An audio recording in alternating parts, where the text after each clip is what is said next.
Class को लेकर कहा जाता है कि उसकी सबसे बड़ी मांग रोटी, कपड़ा और मकान है, लेकिन बीते 3 से 4 दशकों में उसमें अपने बच्चों के लिए बेहतर शिक्षा और नौकरी भी जुड़ गई है।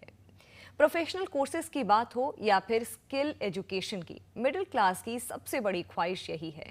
शिक्षा के क्षेत्र में मिडिल क्लास के आयामों को लेकर खास बातचीत। तो चलिए अब बात करते हैं youth vis a vis education, again a very important pillar. जब हम इलेक्शंस की बात करें, इस नॉलेज वेब सीरीज़ की बात करें, तो बाटी जी, फ्यूचर जॉब्स को लेकर के कहा जा रहा है कि बहुत चैलेंजेस होने वाले हैं, बहुत चुनौतीपूर्ण होने वाला है। एआई सेंट्रिक जिस तरीके से अप्रोच बढ़ रही है, आपको लगता है आने वाले समय में नौकरी पर एक इम्पॉर्टेंट इम्पैक्ट इसका पड़ सकता है? Pros and cons. मैं जरूर कहूँगा कि कुछ क्षेत्रों में पड़ेगा। जिस तरीके से जब कंप्यूटर देश में या विश्व में आया था, जब उसकी शुरुआत हुई थी और जब उसकी स्वीकार्यता कॉरपोरेट में या गवर्नमेंट सेक्टर में आनी शुरू हुई थी, तो इस तरीके के कयास लगाए जाते थे। लेकिन आज कंप्यूटर एक तरीके से नेसेसिटी हो चुकी है हर व्यक्ति की। एक क्रॉस एज ग्रुप में कह सकता हूँ, एक क्रॉस जॉब कह सकता हूँ। ठीक उसी तरीके से मेरा पूरा विश्वास है कि एआई भी सपोर्ट करेगी, बट ये जरूर मैं कहूँगा कि एआई का सदुपयोग करने आपको आना चाहिए। इस बारे में कुछ, चूँकि एआई बहुत लेटेस्ट टॉपिक है, बहुत लेटेस्ट इनोवेशन है, तो रिसर्चेज कम है। मेरे पास जो रिसर्च की जो मैं रिपोर्ट पढ़ पाया हूँ, उसमें ये क्लियरली मेंशन है कि एआई क्रिएटिविटी को कुछ हद तक सपोर्ट करता है, लेकिन क्रिएटिविटी को ओवरकम नहीं कर पाता। हमारे पास जो अपनी एक आइडिया है, जो हमारा इनोवेशन का जो माइंडसेट है, जो क्रिएटिविटी है, उसको पूरी तरीके से ऑब्सोलीट नहीं कर पा रहा है, ओवरकम नहीं कर पा रहा है। मैं इसमें एक चीज़ और कहूँगा।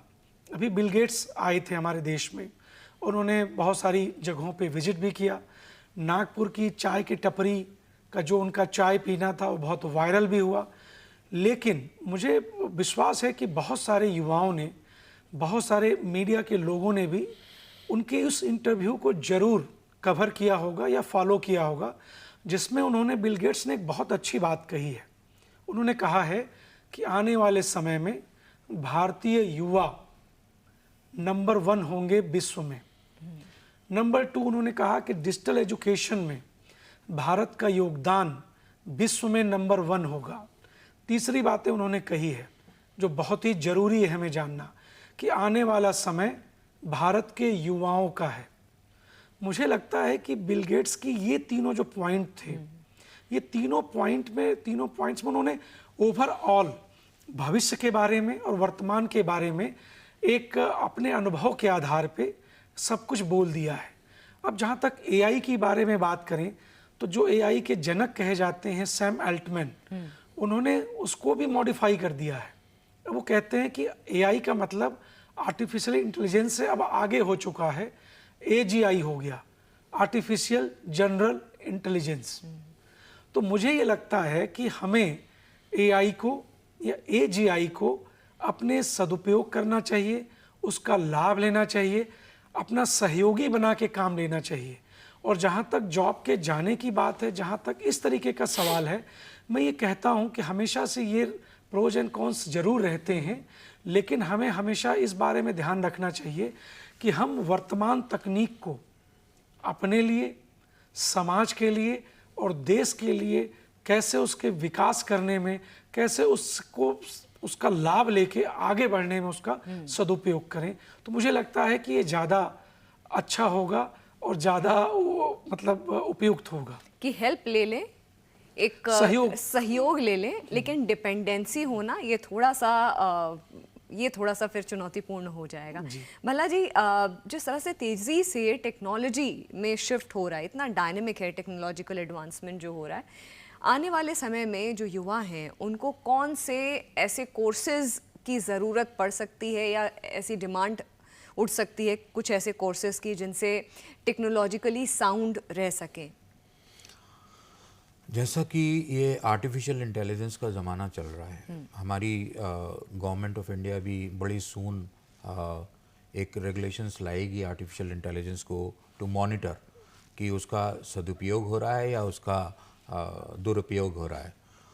तो मैं समझता हूँ कि जो बच्चे हैं, जो स्टूडेंट्स हैं, उनको science as a subject, engineering, artificial intelligence, machine learning, virtual designs, virtual reality, ये एक ऐसे सब्जेक्ट हैं जो बर्निंग हैं आने वाले समय में, उनको पढ़ना चाहिए और उसके कोर्सेज करने चाहिए। वो चाहे 4 ईयर डिग्री कोर्स हो या 3 ईयर डिग्री कोर्स हो, या उसके स्किल सेट्स अचीव करें with the help of various online courses, या ऑनलाइन मूक्स का है, या कोर्सेरा है, या एडेक्स वाले प्रोग्राम्स को करने के बाद इस संबंध में मैं आपको एक पॉजिटिव अप्रोच बता रहा हूँ हम अपनी यूनिवर्सिटी की।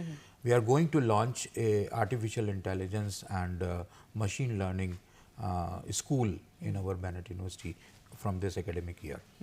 और ये एक ऐसा रिवोल्यूशनरी स्टेप है बेनेट का, जिससे कि हमारी यूनिवर्सिटी को और देश को और इनफैक्ट स्टेट को बहुत फ़ायदा होने वाला है, क्योंकि इससे बच्चों को जो शिक्षा मिलेगी वो उसको एग्जीक्यूट कर पाएंगे आने वाले समय में। तो मैं समझता हूँ कि बच्चों को आज की डेट में अपडेट होना चाहिए। अगर बच्चा आर्ट्स एंड ह्यूमैनिटीज़ का है तो उसको भी आर्टिफिशियल इंटेलिजेंस और मशीन डिज़ाइन या मशीन लर्निंग या वर्चुअल रियलिटी के कोर्सेज करने चाहिए। इसीलिए जो नेशनल एजुकेशन पॉलिसी है ये स्टूडेंट सेंट्रिक है। किसी भी समय बच्चा कोई भी मल्टी डिसिप्लिनरी या इंटर डिसिप्लिनरी कोर्सेज को करने के बाद वो बच्चा अडॉप्ट कर सकता है।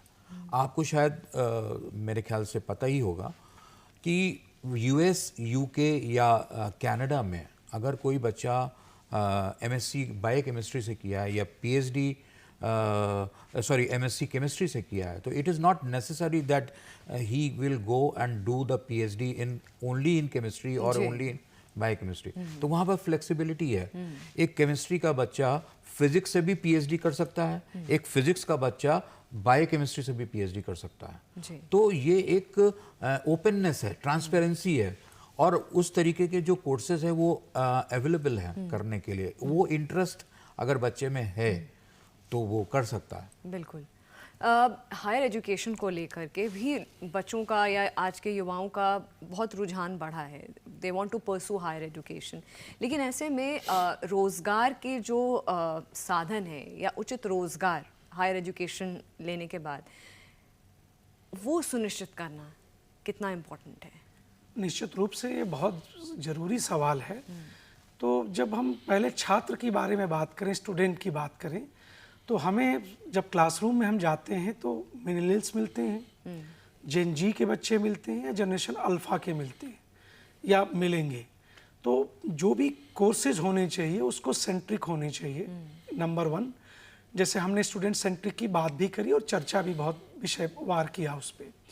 मेरा मानना ये है कि आने वाले समय में जो भी हमारा स्टूडेंट है वो फोकस्ड होना चाहिए कि प्रेजेंट कंटेम्प्रेरी ट्रेंड्स के साथ साथ फ्यूचर ट्रेंड्स क्या हैं, और उसी में उसकी स्किल सेट होगी तभी वो रिलेवेंट रहेगा।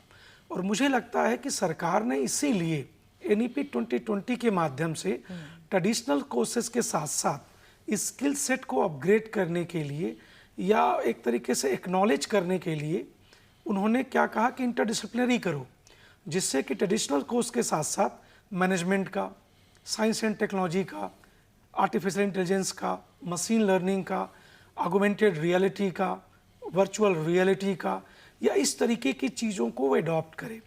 क्योंकि समय ये जो अभी दिख रहा है वो समय अभी ट्रांजिशन का है। मैं अभी ट्रांजिशन वर्ड इसलिए यूज करता हूँ क्योंकि भारतवर्ष में सोशियो इकोनॉमिक कंडीशंस बहुत ही डाइवर्स है। तो केवल हम जेन जी, जेन अल्फ़ा और जनरेशन मिलेनियल की बात करके चीज़ों को ये नहीं हम भूल सकते कि अभी भी हमारे ग्रामीण क्षेत्रों में लाखों युवा ऐसे हैं कि जिनको इन सब चीज़ों के साथ उनको जुड़ना है, अपडेट होना है। वे सोशल मीडिया के साथ तो जुड़े हैं, सोशल नेटवर्किंग के साथ तो जुड़े हैं, मोबाइल के साथ तो जुड़े हैं, लैपटॉप के साथ जुड़े हैं, पीसी के साथ जुड़े हैं, लेकिन जो कोर्सेज हैं जिसमें उनको रोजगार मिले जिससे कोर्स करने के बाद उनको रोजगार की संभावना बढ़े, तो मुझे लगता है इस तरीके का एक इकोसिस्टम डेवलप हो रहा है जो एजुकेशन सिस्टम में बहुत तेज़ी से अडॉप्ट हो रहा है। तो मुझे ये लगता है कि आने वाले समय में जो हमारा देश का युवा है, जो लर्नर्स हैं, वो निश्चित रूप से अपनी पास्ट, प्रेजेंट और फ्यूचर प्रॉस्पेक्ट्स को देखते हुए इस तरीके का विषय का चुनाव करेंगे, कोर्सेज का चुनाव करेंगे जो मैनेजमेंट के साथ साथ साइंस एंड टेक्नोलॉजी के साथ साथ उनको आगे नई दिशा देगा। और NEP 2020 बार बार ये कहता है, हायर स्टडीज़ में यदि आपको जाना है, जैसे मास्टर्स में या PhD करना है, तो वही बच्चा जाए जिसका रिसर्च में इंटरेस्ट हो। जी, जबरदस्ती का मास्टर्स या PhD नहीं करना है, हमें स्किल सेट को डेवलप करना है। और अंडर ग्रेजुएट कोर्स करके भी अच्छी जॉब आपको मिल सकती है। रोजगार की बहुत सारी संभावनाएं हैं।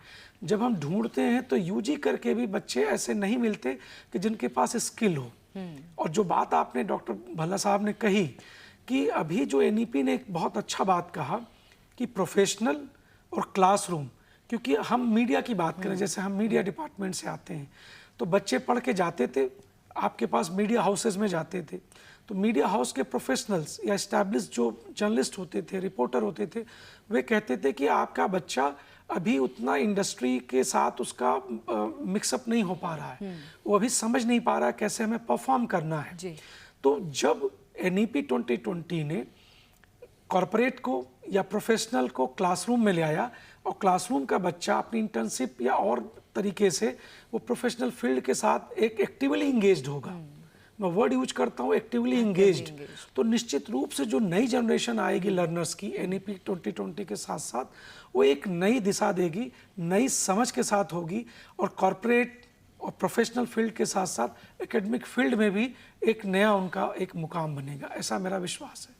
बिल्कुल, बहुत अगर बस ये अप्रोच की बात है पूरी की पूरी, और जिस तरीके से ये जो अप्रोच है वो लगातार इवॉल्व हो रही है, चेंज हो रही है, और ज़्यादा चाहे कि स्टूडेंट सेंट्रिक हो गया, महिला सेंट्रिक हो गया, अर्बन इंडिया, रूरल इंडिया, इन सारे जो इम्पॉर्टेंट ये जो पिलर्स हैं जिनका इम्पॉर्टेंट एक रोल रहता है एजुकेशन में, अगर इनको होलिस्टिकली अगर हम कवर कर लेते हैं तो आने वाले समय में ये बहुत ही ज़्यादा एक प्रॉमिसिंग रेवोल्यूशन लेकर के आ सकता है एजुकेशन सेक्टर को लेकर के। Thank you so much Tripathi ji, thank you so much Bhalla ji for joining us. और लगातार हम इस मेरा पावर वोट नॉलेज सीरीज़ के ज़रिए, जो हमारा एक ही मकसद है, हमारे वोटर्स को एम्पावर करना अपना सही डिसीजन लेने के लिए, खासकर जो नए वोटर्स हैं जो पहली बार अपने मत अधिकार का इस्तेमाल करेंगे, उनके लिए ये समझ बनाना कि कौन से ऐसे इंपॉर्टेंट एरियाज़ हैं जिनको फोकस में रख करके हमें अपने मत अधिकार का इस्तेमाल करना है। यही मकसद है हमारी इस पूरी नॉलेज सीरीज़ का। इसीलिए हम बेहतर गेस्ट इंडस्ट्री से लेकर के आते हैं, उनके साथ एनालिसिस करते हैं, डिस्कशन करते हैं स्टूडियो में, उन सारे फैक्टर्स पे डेटा के थ्रू, जो अभी तक आज़ादी से अब तक जो काम हुआ है उसके थ्रू आप तक, ताकि करेक्ट इन्फॉर्मेशन, करेक्ट ज्ञान हम आप तक पहुंचा सकें। फिलहाल आज इतना ही। Thank you.